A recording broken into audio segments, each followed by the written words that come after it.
Simply Hired is a job search engine that's been around for over 15 years, and it's known for pulling job listings from a wide range of sources, including company websites, job boards, and recruitment agencies.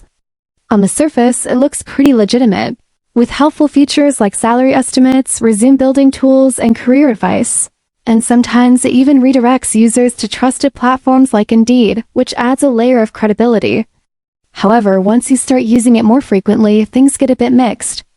While the job search process is smooth and there are plenty of listings, many users have reported receiving scam-like messages, spam through WhatsApp or text, and even being misled into downloading apps or spending money without any real return.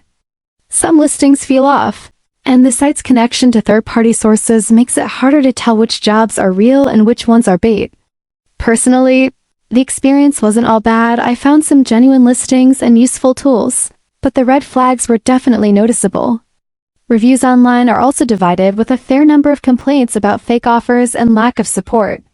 So while Simply Hired isn't an outright scam, it's also not the most secure or trustworthy job platform out there, and anyone using it should be cautious and double-check listings before applying or sharing any personal information.